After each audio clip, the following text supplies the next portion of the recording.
Hi everyone, I decided to create this video to talk about how you can get involved in the 2024 election and help ensure that our democracy survives.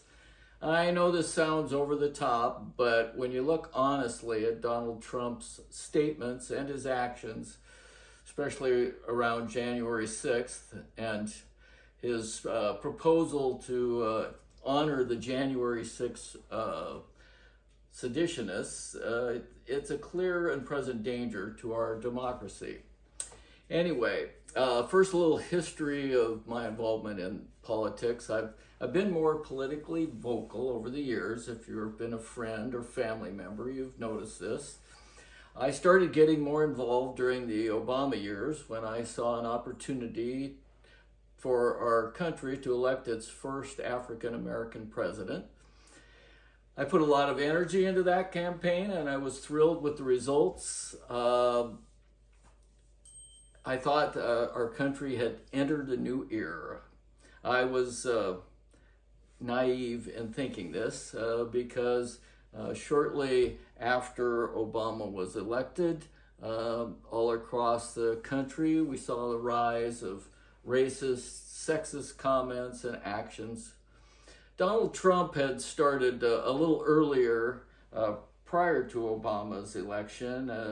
He came out with his racist views on the Central Park Five and then birtherism. He was the proud founder of that and clearly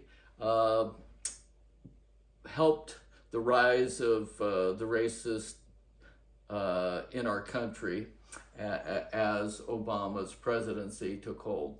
And then when he ran for president and used Putin's help to get elected, I can still remember that sick feeling that I had in my stomach the night he was elected. But Hillary Clinton, no matter what you thought of her, did the right thing, did the peaceful transfer of power. And I tried to convince myself that it's only 4 years, our country can survive this, and we did.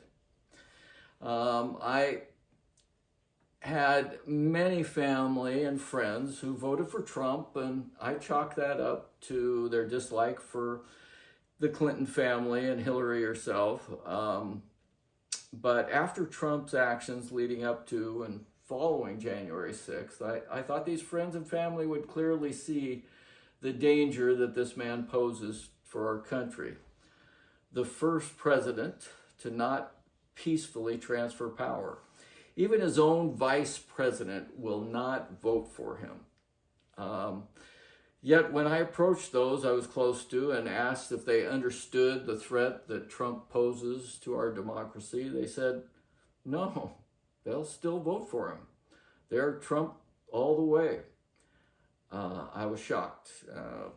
Political discussions with Trump supporters, family or otherwise, went nowhere because they didn't want to hear any new information on Trump. In trying to discuss politics at my golf course, I was called an asshole for bringing that up, bringing up January 6th. And I thought, geez, that's kind of a whole new level of political discussion. But anyway, I digress. If January 6th didn't change their mind, then nothing I said was going to impact that 42% of our nation, including my friends and family who will vote for Trump no matter what he says or does. So, can our democracy survive another 4 years of Trump? I don't think so. He now understands how to install his loyalists at every level of government, how to replace Generals Kelly, Mattis, and Milley with people like pardoned criminals Mike Flynn and Roger Stone.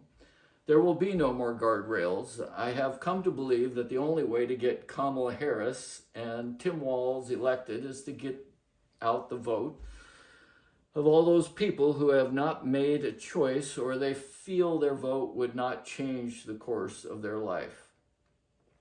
So I want to share with you some of my experiences getting out the vote, and hopefully it will encourage you to find a comfortable way to help get Harris Walz elected. In the 2020 election of President Biden, I had that same helpless feeling I have now of being unable to convince people that Trump was a bad thing. But so I needed to do something, and I wrote postcards and made phone calls to people of color in Georgia. And this was a really positive experience. Postcard writing is a nice way to participate for those who aren't comfortable making calls or going door to door. You can do this by yourself or get together with like-minded friends for postcard writing. In 2020, the postcards that I wrote provided voters with voting timelines and info on how to get registered and where to vote given their location. Some card campaigns keep candidates' recommendations out of the postcard, and it is strictly just making sure they get out the vote. Other organizations will push the Harris Walz ticket, as well as Senate and congressional candidates. I will post links to these organizations in the comments section. Here's the postcarding page for the Center for Common Ground. This is one that is getting out the black vote in swing states. And here's another group called Postcards to Swing States, which helps with voting, and it names the Democratic candidates to vote for. I believe all of these organizations will follow the same type of thing where they will mail you the cards, give you an address list, and provide a script to write. Then you provide the stamps and mail the cards when you're directed to do so. They will give you specific time windows that they would like the cards to arrive. Over time, writer's cramp led me to phone banking, which provided similar information to the voter. But it also gave me a chance to interact on a personal level. Phone banking definitely requires more patience than postcarding, but some of the conversations can be very uplifting. The auto dialer calls do not reach out to Republicans, so that should make you feel a little better.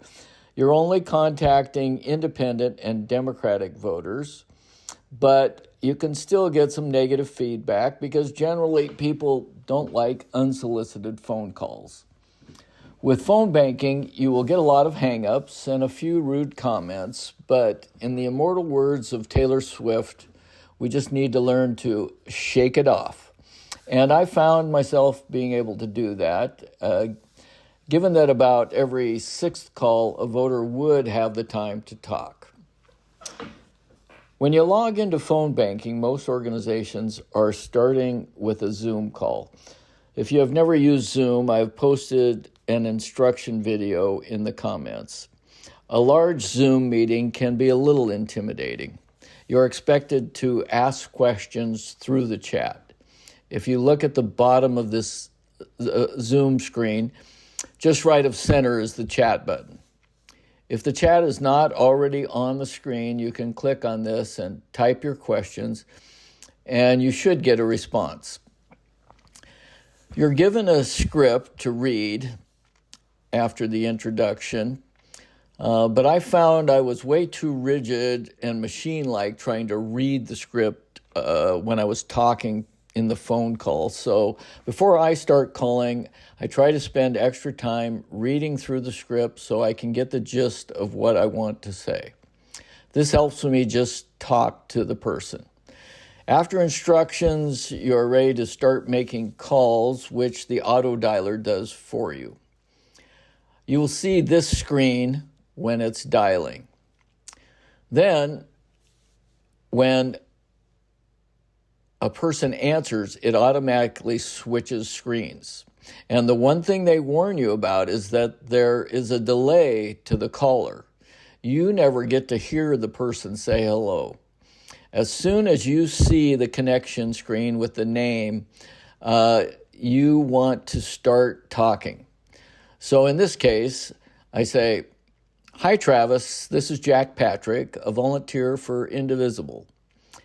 And then I give a little pause to see if I've got Travis, or if they say, F you, or what, and then we move on from there. If you're recommending candidates, they'll have you check how the person responded. And when the call is done, you have a checklist to respond to. In this case, you can see it in the blue section on the left side of this dialogue screen. Anyway, I hope this helps. Let me know if you have questions through comments or messaging. And one more thing. It's going to take some money to get commercials on the air.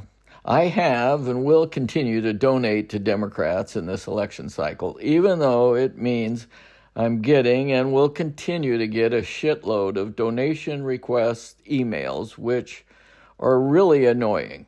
But I can promise you one thing, that none of the money we donate to Democratic candidates will go to their legal defense funds. So let's get to work. We can sleep when we're dead.